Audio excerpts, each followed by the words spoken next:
மனித குலத்தை மிகவும் சீரழித்து வைத்திருக்கிற சினிமா.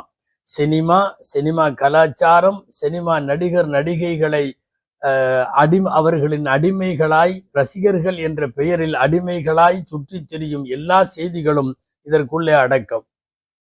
சினிமா போல் மார்க்கத்தை விட்டு, படைத்தவனுடைய நினைவுகளை விட்டு மக்களை வெகு தூரமாக்குகிற சாதனங்கள் இன்றைக்கு அதிகம். இன்று நேற்றல்ல, ஆரம்பத்திலிருந்தே இருந்தது. நபிகள் நாயகம் ஸல்லல்லாஹு அலைஹி வஸல்லம் நீதி போதனைகளை, நற்சிந்தனைகளை எல்லாம் மக்களிடத்திலே விதைத்து கொண்டிருந்த காலத்தில், மக்கள் அதை நோக்கி கூட்டம் கூட்டமாக படையெடுக்க துவங்கிய நேரத்தில் மக்காவிலே ஒருவன் பெருமானாரிடம் போகாமல் மக்களை தடுக்க வேண்டும், நம் பக்கம் இழுக்க வேண்டும் என்று நீதி போதனைகளை கேட்க விடாமல் குர்ஆன் ஹதீஸினுடைய சிந்தனைகள் காதிலே படாத வண்ணம் மக்களை ஈர்ப்பதற்கு ஒரு வேலை செய்தான்.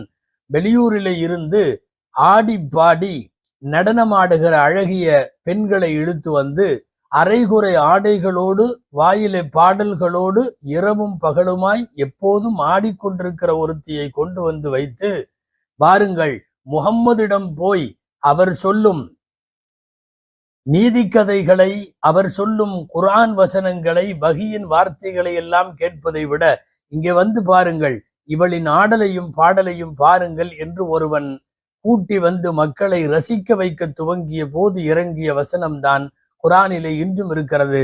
ஒமினன் நாஸி மை யஷ்தரி லஹுவல் ஹதீதி, மக்களில் சில பேர் வீணான பேச்சுகளை விலை கொடுத்து வாங்குகிறார்கள், அல்லாஹுவை விட்டும் அவர்களை வழிகெடுப்பதற்காக அவர்களுக்கு வேதனை உண்டு என்று குர்ஆன் சொல்லுகிறது.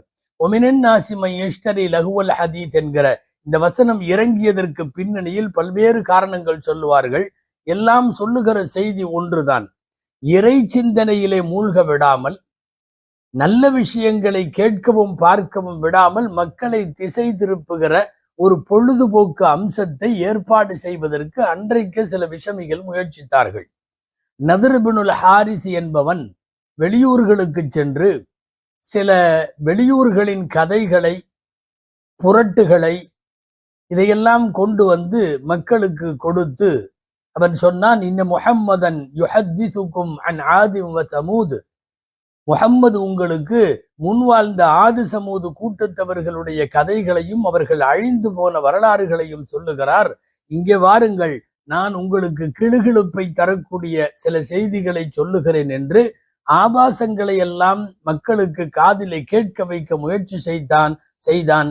அப்போதுதான் இந்த வசனம் இறங்கியது என்று சொல்லுகிற திருக்குர்ஆன் விரிவுரையாளர்கள் உண்டு. மொத்தத்தில் எந்த பிரயோஜனமும் இல்லாமல், அதனால் மனித வாழ்விற்கு தேவையான நல்ல செய்திகள் கிடைக்காமல் மனிதன் கெட்டு போகிற சாதனங்கள் எல்லாம் எதுவோ அவைகள் எல்லாவற்றையும் இது எடுத்துக்கொள்ளும். அந்த அடிப்படையிலே உள்ளதுதான் இந்த சினிமா கலாச்சாரமும், சினிமா தனமும், சினிமா நடிகர் நடிகைகளுக்கு ரசிகர்களாக இருந்து அத்துமீறிய செயல்பாடுகளும். பூமிக்கு வருகிற போது இறைவனால் சபிக்கப்பட்டு அனுப்பப்பட்ட இப்லீஸ் சொல்லி வந்தது என்ன தெரியுமா?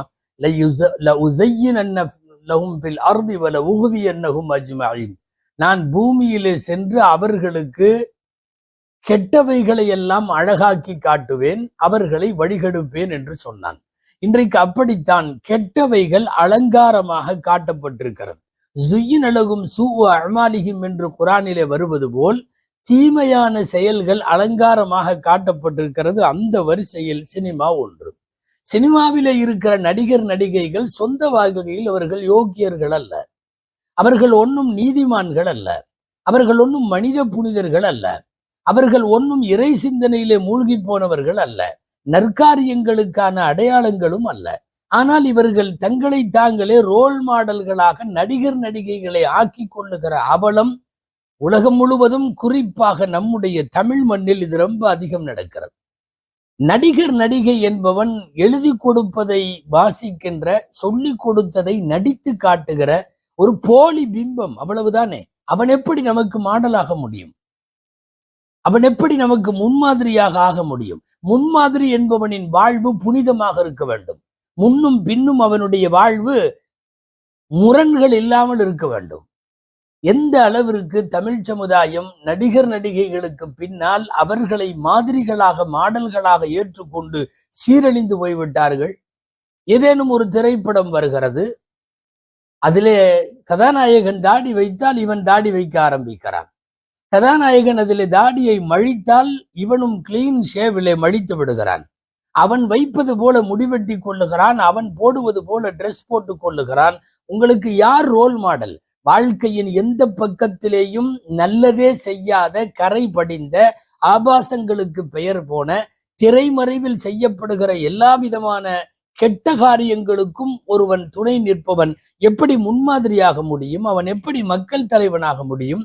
அவன் எப்படி மற்றவர்களுக்கு வழிகாட்டலாக ஆக முடியும்? இங்கே ஒரு மிகப்பெரிய குளறுபடி. சினிமாவாக பார்க்காமல் அதை வாழ்வாக பார்க்கிற முட்டாள்தனம் தமிழகத்தினுடைய ரசிகர்கள் என்று சொல்பவர்களுக்கு மத்தியிலே இருக்கிறது. சினிமாக்காரனே சினிமாவை பொழுதுபோக்கு என்றுதான் சொல்லுகிறார். என்டர்டைன்மெண்ட், இது ஒரு பொழுதுபோக்கு அம்சம்.